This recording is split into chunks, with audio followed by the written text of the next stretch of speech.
Why is it so hard for people to recognize red flags in a relationship? There are a few reasons, right? One is being emotionally involved gives us clouded judgment. We can be like infatuated with someone and it's difficult to see the reality. Hope and optimism is obviously a big one. We really just want to see the best in people, and we want to validate the good things about them and brush aside the bad things because we're hoping for good. We have a fear of being alone. Sometimes loneliness can lead us to stay in relationships even when there's red flags, because you have a prospect, it's there, it's real, and you don't want to let that go because you don't want to be lonely. Self-esteem, of course, low self-esteem. This is a big one. We often believe that we don't deserve better treatment, and we tolerate unhealthy behavior out of guilt and shame. This kind of goes hand in hand with normalizing behavior. So if you've grown up around unhealthy relationships, like in your family or maybe a huge one in your past, you may normalize a red flag where other people would be like, hey, that's a huge problem for you. It's something you've grown up with.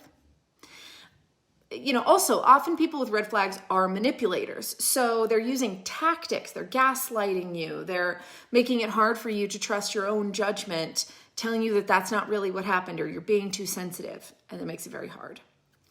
Just being innocent, lack of experience, you may not recognize certain behaviors as red flags because you just don't have the experience, right?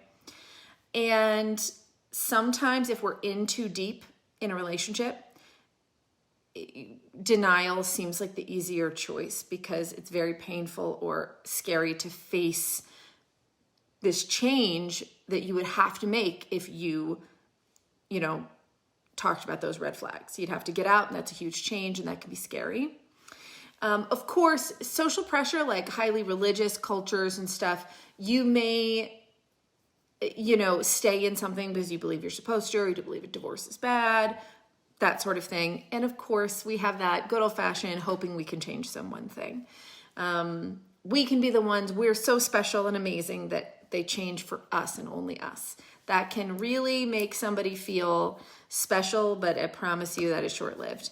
So, it's so important.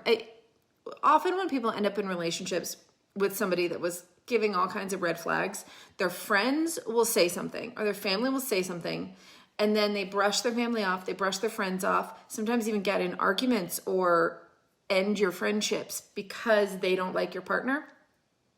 And it can take years sometimes for somebody to realize, uh-oh, my friends were right and now I don't have any friends. But I bet you, if you go back to those friends and you say, I need to get out of this relationship, I'm so sorry, you were right, they still love you and they're going to want to help you.